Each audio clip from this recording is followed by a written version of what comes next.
Eu creio que muitos de vocês amam uma cena como essa. Uma trilha, a natureza, os pássaros cantando e o sol se pondo, aquele ambiente de final de tarde que eu também sou fã disso. Esse é o tempo para acalmar o coração, sair um pouco da agitação da vida, celebrar algumas coisas que têm acontecido na nossa vida e, ao mesmo tempo, um tempo muito propício para a gente refletir um pouquinho.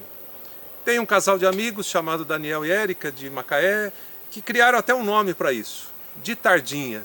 Um tempo para, nessa tranquilidade, talvez sozinho ou com amigos, sentar, celebrar, refletir um pouco e pensar sobre esse legado de vida que a gente pode deixar. Por isso, nesse de tardinha que eu estou aproveitando aqui agora, eu queria levar você a refletir sobre algumas perguntas.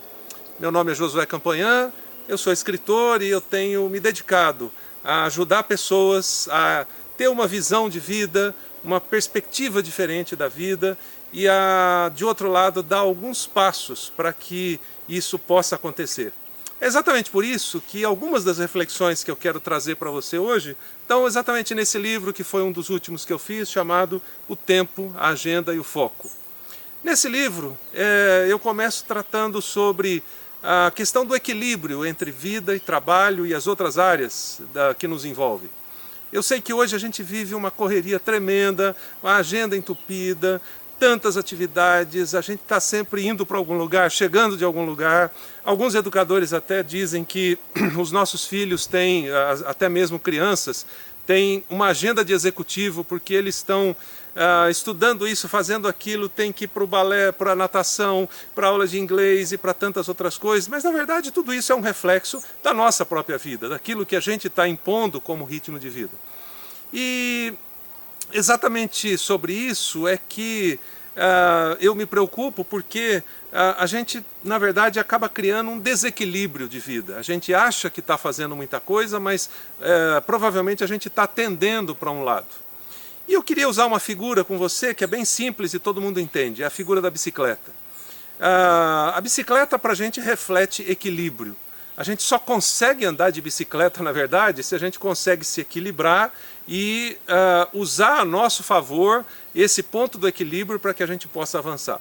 Eu me lembro que quando era criança, os primeiros anos de vida, eu não tive uma bicicleta e eu tinha um amigo que tinha uma bicicleta. Então, de vez em quando, ele me dava uma carona para a gente se divertir um pouquinho.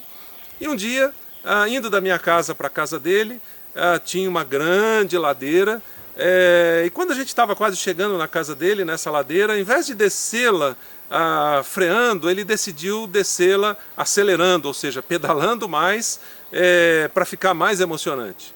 Eu comecei a perceber que ele estava perdendo o equilíbrio da bicicleta e a gente ia bater em alguma coisa ou poderia ser atropelado por um carro, então eu decidi fazer uma coisa mais louca ainda, decidi pular da bicicleta, mesmo em movimento, mesmo na descida e mesmo acelerando. Obviamente eu caí, me machuquei todo, me ralei todo, um pouco à frente ele teve que jogar a bicicleta em cima de um carro para também não se machucar mais, ele também caiu e se machucou, no final deu tudo certo, os dois estão vivos, mas aquela experiência me mostrou que quando a gente não tem equilíbrio numa bicicleta, a gente cai e se machuca. Na nossa vida não é diferente. Quando não há equilíbrio entre as áreas da vida, a gente pode se machucar, a gente pode cair e se machucar. Quando você pende mais para um lado ou para outro, por exemplo, quando você dedica toda a sua energia e tempo ou para o trabalho, ou para as finanças, ou para ganhar dinheiro, ou para estudar, ou para qualquer outra área, as outras áreas acabam ficando prejudicadas. E isso, ao longo do tempo, gera um desequilíbrio e você pode cair da bicicleta da vida e se machucar bastante. Então, uma primeira pergunta que eu queria deixar para você é exatamente essa. Como é que está o equilíbrio da bicicleta da sua vida? Você tem pendido mais para um lado, você tem colocado a maior parte do seu tempo, energia, esforços, etc., somente numa coisa em detrimento de outras, ou que áreas da sua vida estão ficando prejudicadas porque você está investindo mais numa direção?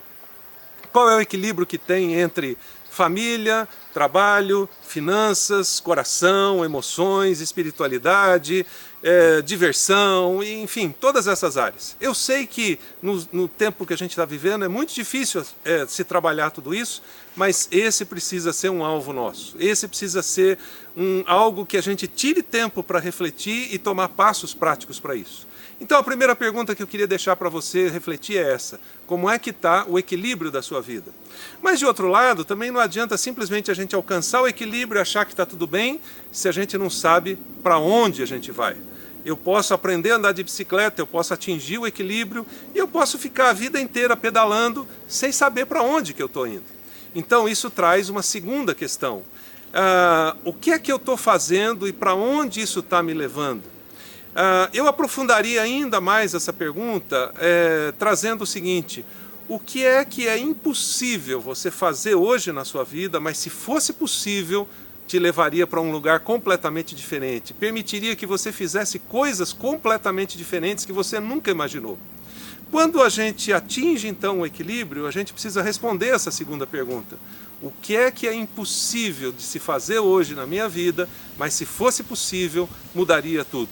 Alguns anos atrás, um médico chamado Dr. Blaylock, da Universidade de Johns Hopkins, nos Estados Unidos, ele começou a responder essa pergunta.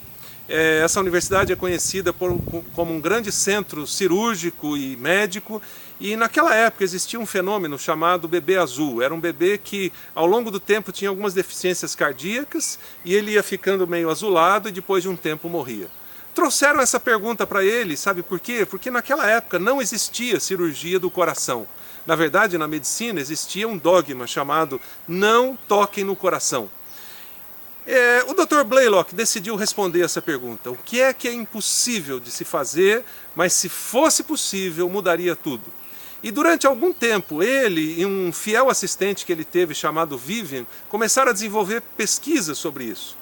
Mas o Vivian também tinha que responder essa pergunta para a vida dele, porque o Vivian era um homem negro e naquela época nos Estados Unidos não se podia fazer uma cirurgia, além de não se poder fazer uma cirurgia do coração, não era permitido para um negro estudar medicina. Então o Vivian tinha essa pergunta para ele: o que é impossível eu fazer, mas se fosse possível mudaria tudo? Era ser médico. E isso legalmente era impossível. Então o Vivian arranjou um emprego no hospital, ele foi limpar o chão no hospital e ele foi alocado no laboratório do Dr. Blaylock, e ele tinha tanta sede de ser um médico, de aprender medicina, que ele foi um médico informal. Ele foi estudando tudo, aprendendo tudo, e durante vários anos ele ajudou o Dr. Blaylock nas pesquisas, até que um dia eles chegaram à cirurgia do coração. O primeiro bebê, chamado bebê azul, foi salvo. Eles conseguiram criar uma forma de propiciar a cirurgia do coração e aquele bebê foi salvo. Isso abriu caminho para médicos do mundo inteiro criarem a cirurgia cardíaca, depois os transplantes, e talvez você conheça vários amigos, pessoas da sua família que já foram abençoadas, beneficiadas com uma cirurgia cardíaca, porque esses dois homens responderam essa pergunta. O que seria a resposta dessa pergunta na sua vida? O que é impossível de se fazer, mas se fosse possível, mudaria tudo? Então, essas duas perguntas talvez incomodem bastante, e elas despertam em você um sonho, algo que você gostaria de fazer, mas sem um plano, esse sonho se torna simplesmente algo nas nuvens, você não vai ter o pé no chão. Por quê? Porque andar de bicicleta é assim: você começa e sobe na bicicleta, você não simplesmente sobe na bicicleta e sai andando. Você sobe na bicicleta e começa primeiro a sentir, se acomodar ali. Mas tem duas rodinhas quando você é criança. E aí depois disso, você começa a andar com as rodinhas e ganhar confiança. Aí o seu pai tira uma rodinha, a sua mãe tira outra rodinha, mas eles ainda estão segurando no seu ombro.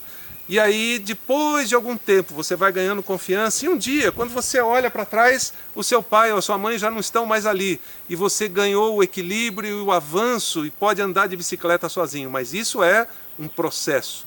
Na nossa vida é a mesma coisa.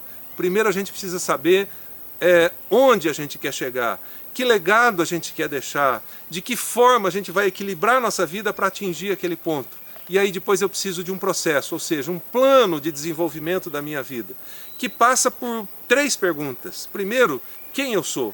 Quais são aquelas coisas em que eu sou único, eu fui criado de uma forma única e maravilhosa, e aquilo, quando se manifestar através da minha vida, vai causar impacto nas pessoas que estão ao meu redor, vai fazer diferença no lugar onde eu estou. Eu preciso conhecer aquele como que petróleo que está guardado lá dentro, que são as coisas mais profundas, mais belas, e que vão me despertar uma paixão por uma área, por um grupo de pessoas, por uma causa, por alguma coisa que realmente vai ser significativa no mundo. Depois que eu sei quem eu sou, eu estou construindo então a primeira etapa do plano, e aí eu posso ir para a segunda etapa. Onde eu estou? Que momento de vida eu estou vivendo? Quais são as características da minha vida? O que é que está acontecendo que eu preciso continuar porque é bom, ou eu preciso mudar porque eu estou ou em desequilíbrio, ou fazendo coisas que eu não deveria fazer? E quando eu descubro então quem eu sou e onde eu estou, é muito mais fácil saber para onde eu vou. Qual é o lugar que eu quero chegar, de que forma eu vou atingir aquela coisa impossível que eu gostaria de realizar, e como finalmente eu vou deixar um legado. Ou seja, eu não vou simplesmente ficar pedalando pela vida toda, eu não vou ficar simplesmente repetindo coisas que eu vi alguém fazendo, mas eu posso aperfeiçoar aquilo, eu posso ser diferente, eu posso criar alguma coisa. E é exatamente por isso que, quando eu tratei desse tema no livro, eu não estou tratando simplesmente do tempo, das horas e minutos, daquelas 24 horas que todos nós temos por dia, mas do tempo da sua vida, de que forma você vai usar o tempo da sua vida para causar um impacto. De outro lado, o que é que você vai pôr na sua agenda? É a agenda do dia a dia que se torna a agenda da vida, que faz com que eu possa causar diferença, e não simplesmente ficar repetindo as coisas de uma forma, de uma mesmice que às vezes se torna tão chata e tão obsoleta. E é isso que faz com que a minha vida tenha então um foco.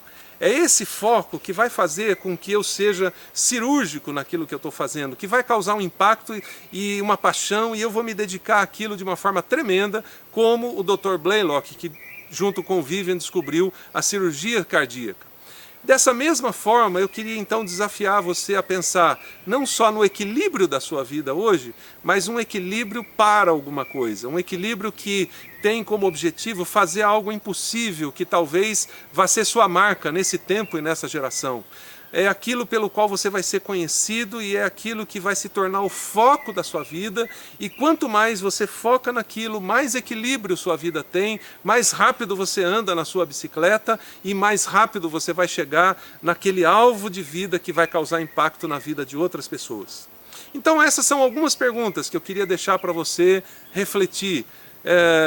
Não só hoje, nesse tempo que você está tirando para me ouvir, para refletir talvez de alguma forma sobre isso, mas que você pensasse nisso nas próximas semanas e meses, que você escrevesse algumas coisas. Se você quiser um guia para descobrir passos, então está aqui o guia prático para te ajudar. Não é nenhuma receita de bolo, não é nenhum passo 1, passo 2, passo 3, mas é um roteiro para você identificar de que forma a sua vida pode ser útil, de que forma ela pode causar impacto e de que forma você pode deixar um legado.